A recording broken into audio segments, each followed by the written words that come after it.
Good Monday to you. I'm live outside our studio downtown Elmira. We have some sunshine still overhead for us. Right now, Elmira roof camera looking at mostly sunny skies. 84 degrees for us here in Elmira and dry throughout the Twin Tiers. Still an isolated shower or thunderstorm may pop up into early tonight. Temperatures topping out low to mid 80s for highs today. We're mainly low 80s around the Twin Tiers now. Tonight's temperatures will fall to near 60 for overnight lows with clearing skies tonight and seeing some fog develop late. Chance for showers and thunderstorms returns late day tomorrow. Details in the next 7 days coming up. 18 News at 5:30 starts now. Live from your local news leader, this is 18 News at 5:30. Now on 18 News.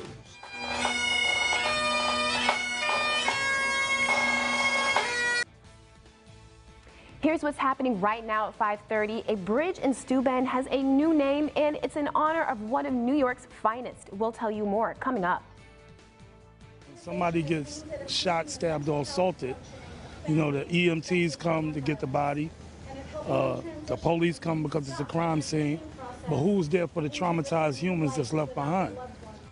Important questions are being asked by the people of communities as all across the country, gun rallies are being held in wake of multiple mass shootings. Good evening. Thanks for joining us for 18 News at 5:30. I'm Alexis Bellamy. Our lead story tonight, a bridge dedication ceremony to one of New York's finest who lost his life in the line of duty. A year ago, New York State Trooper Nicholas Clark was tragically killed in the line of duty. But today, the community joined his family and friends at a bridge dedication ceremony in his honor at Route 415 bridge over I-86 in Steuben County. Our 18 News reporter Austin Evans was at the ceremony and tells us what the atmosphere was like at this somber event. Thank you, Alexis. I'm here just off Route 415 outside the State Police Barracks in Bath, where they have just unveiled the Trooper Clark Memorial Bridge sign. Now, Trooper Clark was killed in the line of duty in July of 2018, responding to a dispute, and now he's going to be memorialized just about a half mile from the barracks in which he served out of. He gave the ultimate sacrifice for his community. Now he's being memorialized forever in the form of this bridge just about a half mile away from where he served. Well, I guess it depends on who you are. For a law enforcement officer to drive by, you get a fluttering. You know, it just brings you back to reality that the job is dangerous, and Nick paid that price. You know, he went out there and he did the job that we asked him to do. We asked him to do that job, and he went out there and it cost him his life. So for us, it's you get that little fluttering, you get that sadness, but also perseverance, because no matter what, Nick would want us to persevere and move on and move forward and keep protecting the citizens, and that's what we're going to do. Reporting in Bath outside the State Police Barracks, Austin Evans, 18 News. For more on this story, as well as the live stream of the bridge dedication ceremony in its entirety, head online to mytwintiers.com and be sure to download the 18 News app, available for Android and iPhones. 9 people were hurt when lightning struck a tree at a Pennsylvania park. As George Solos reports, it fell on a tent with people huddling underneath. A 60-foot tent collapsing under 9 people seeking shelter from the heat Sunday afternoon at the Dolphin Swim Club in Feasterville. The tree next to the tent falling over it after reportedly being struck by lightning that seemed to come out of nowhere. Poles connected to the tent bent like straws. Emergency management officials say 2 adults and 7 children were among the injured, all rushed to area hospitals. Their ages unknown at this time. There was 3 serious injuries and the rest were minor. The back injury and 2 head injuries. Officials say even though medics arrived in minutes, it was staff at the swim club that initiated rescue efforts. The lifeguards and the staff that were here got everybody out from the tent before the first responders got here. One witness says a storm that rolled through the area was quick and also took out other trees in the club. When the tree fell, everybody started screaming. I couldn't look because it was really heavy rain. Lower Southampton Township officials getting a closer look at the scene tell Action News the damage appears extensive. There was a lot of leaves, branches, and debris inside the tent. And I also saw a large tree branch or a tree limb that appeared to have been severely charred or burnt. Many grateful more weren't hurt. I hope everybody feels better.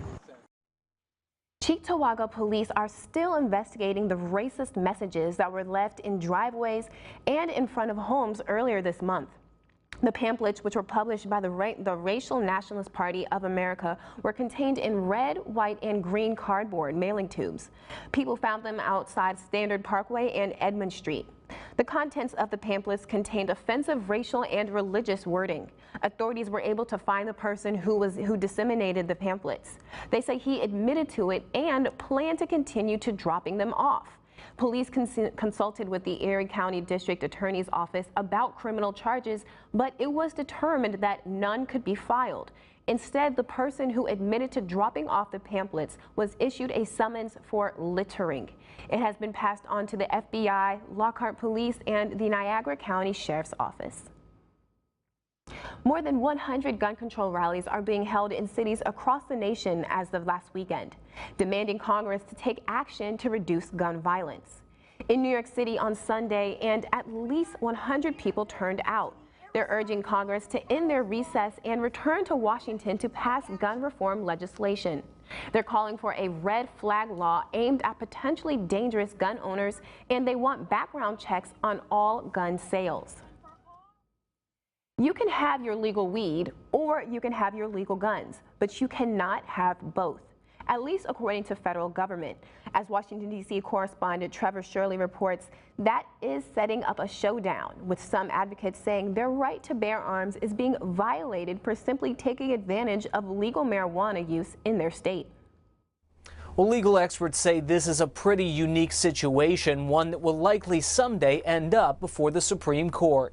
Kim Petters served in the Air Force for 10 years, even deploying overseas. Now retired in Delaware, she legally uses medical marijuana to help with PTSD. So I follow doctor's orders and state laws. Petters also wants to buy a gun, but that's something she can't do. Cannabis is the only medication in the entire U.S. that makes you choose between medicine or Second Amendment rights, and that's just not fair. Federal law still considers marijuana, even legalized by a state, a controlled substance, and anybody wanting to buy a gun has to say if they're a user on the ATF background check form. Recently, the ATF even added a warning section to that form, reminding potential buyers of federal law. This is going to become increasingly an issue. The Heritage Foundation's Amy Swearer, a Second Amendment rights attorney, says lawsuits over this issue have never made it past lower-level courts because federal law supersedes state law. I think ultimately it's going to come down to a change in federal policy. So far, Petters says she's chosen the cannabis over a gun, but hopes someday she and so many other Americans won't have to make that choice. I want the right to feel safe. I want the right to defend myself. I want my Second Amendment rights that I fought for. And Petters says she'll continue to lobby lawmakers, hoping to get the federal laws changed. Reporting in Washington, I'm Trevor Shirley, KNWA Northwest Arkansas News. Sunday storms damaged many areas of central New York, including a part of history. Cayuga County dispatchers tell News Channel 9 a lightning strike could be the cause of a fire to the Thompson Memorial African Methodist Episcopal Zion Church on Park Street in Auburn. That church is part of the Harriet Tubman National Park and is where Tubman's funeral was held in 1913. A neighbor who lives close to the church was in the area when the fire started and said the strike to the steeple was impossible to miss. The Auburn Fire Department responded to the fire around 3:00 p.m. The fire was contained to the steeple of the church. The exact cause is still being investigated. Coming up, the topic of measles vaccinations has been a hot-button issue for a while now. But what does the future look like for students who are unvaccinated? That story's coming up. Plus, our question of the day, we'll have some of your responses coming up after the break. And humid weather will continue for us through midweek. Temperatures tomorrow, we're topping out mid to upper 80s. Chance for showers and thunderstorms increases by the end of the day. Details on what you can expect for the next 7 days coming up. You're watching 18 News at 5:30. It's time for your Daily J. Shop ChooseNissan.com. Here's today's category. Canada. Now the clue. Today is Discovery Day in this territory. with festivals commemorating the discovery of gold in Bonanza Creek in 1896. Stay tuned for the correct response.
It's time for your Daily J.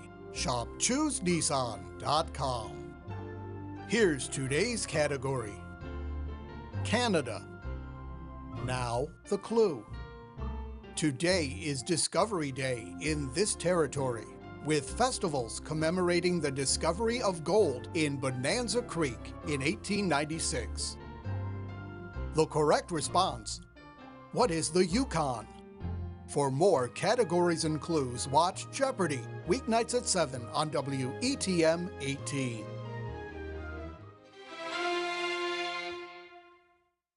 New York students who haven't been vaccinated against measles and other diseases are waiting to hear if they can go back to school. The state requires all students to be vaccinated, but until recently made an exception for those whose parents objected on religious grounds. Some of those parents are now challenging the change in court, saying it will keep 26,000 children out of school and daycare. On Wednesday, lawyers from the state and Children's Health Defense will argue the issue before a judge in Albany. Lawmakers did away with the non-medical exemptions in June following the biggest measles outbreak in more than 25 years. More than 1,000 cases have been confirmed in New York, the majority of them in New York City. That brings us to today's question of the day. Do you think New York schools should allow unvaccinated kids to attend class? Log on to our Facebook and Twitter pages and let us know what you think. Here are a few of your responses so far this evening. Tony Marie says vaccines should be mandatory. We are lucky to have these vaccinations available. How privileged some folks are to turn away something families in underdeveloped areas would give anything for. Jennifer Donnelly adds, saying absolutely no. Homeschool them then if you don't want to vaccinate them. Haley Constance Freeman opposes them both, saying, haven't we matured as a species or even as humans that we shouldn't punish children for choices they didn't get to make? And finally, Robert Jessmore finishes with, no, not at all. All children need to be vaccinated to protect everybody, not just certain ones. And now I'm sitting here with Dr. Justin Nistico of Arnett Health, and he's going to shed some light on the controversial, the ever controversial hot topic that is vaccinations, or I guess lack thereof in this topic, in this time. So tell us, with everyone gearing up back to school, what's your professional opinion on the vaccination topic? So what I mean, my professional medical opinion would be that all children of all ages, from the very old to the very young, should be vaccinated. And the importance of that is that without vaccination, we wind up having these outbreaks like the measles outbreak that happened recently. And what comes of that is that, children are the most vulnerable population, and the very old are also very vulnerable.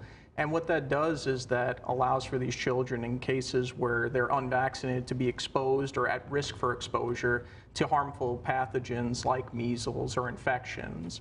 And what that does is it winds up being a big issue, because you have now these children who are at risk, and how precious is a child? Very precious. So it's important. So those those children that are unprotected, I think it's the adult or the parents or the guardian's responsibility to vaccinate those children. What do you say to parents who worry about the side effects? Like, there's been the talk that the vaccinations come with the chance that a child could develop autism. So I think the most important thing is that the data is not very strong out there for the autism argument, and I would say that the risk of a child developing the infection is it's higher likelihood than developing autism, and the association between those two haven't been strongly preserved in any of that literature that's out there, and that's a pretty hard fact at this current time. There are a lot of, obviously, reasons someone could develop autism, but I wouldn't say vaccination. It's the benefit far outweighs the risk. Right. Well, we hope everyone at home could hear that and take that home with them. But still to come on 18 News at 5:30, as we get closer to the start of school, as we were just saying, it's important to start off on the right and healthy foot. We've got some tips on what healthy foods to stock in those lunch boxes. Most staying dry for today, but that chance for showers and thunderstorms increases through midweek, keeping a chance for showers and thunderstorms along with the summer warmth and humidity. And I'll have more on what else to expect after the break.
Welcome back. Nice summer day, even getting to see some sunshine for today, and still the case now for the city of Elmira. Sunshine along with mainly dry weather. We're still dry now across the Twin Tiers. Still an isolated shower or thunderstorm may pop up for us this evening, but clearing skies into later tonight. Mostly clear with some valley fog into early tomorrow. And it's a dry start to your Tuesday, and even getting to see some sunshine by the afternoon. Increasing clouds late day though. Isolated showers and thunderstorms become possible right around sunset, keeping that chance for showers and thunderstorms through late overnight. Chance for showers and thunderstorms continues Wednesday as well as for Thursday, but relief in sight by the end of the work week comes along with cooler temperatures. Highs today, low to mid 80s and still holding strong now across the Twin Tiers, but it'll be a mild, muggy overnight. Temperatures tonight, we fall to near 60 and warming right back up again for tomorrow. Temperatures will top right back out. Mid to upper 80s, dew point temperatures tomorrow well into the 60s. So another humid day in store for us. Same goes through midweek, Wednesday and for Thursday, but Thursday's cold front that provides some relief for us. Into the end of the work week, we're drying out by Friday and even looking forward to some sunshine. High pressure builds into the region, and this will lead to a dry weekend. It looks like Mother Nature's working in our favor throughout the weekend, Saturday and Sunday. Looking forward to some sunshine, and that will continue for us into early next week. 18 News at 5:30. We'll be right back after this break.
You're watching 18 News at 5:30.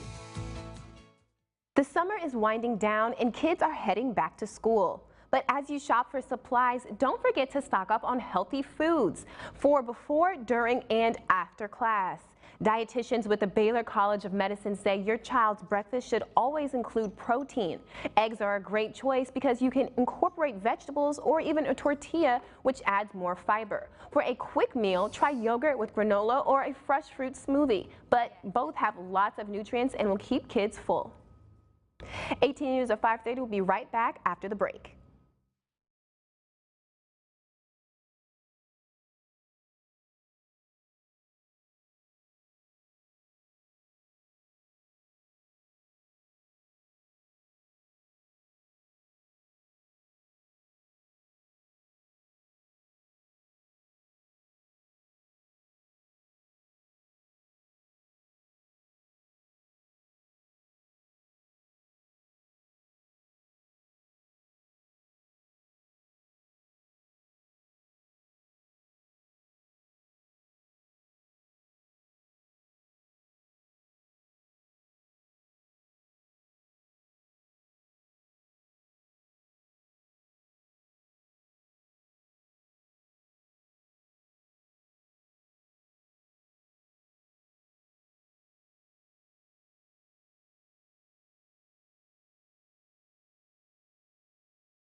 That does it for us at 18 News at 5:30. Stick around. 18 News at 6 is coming up next.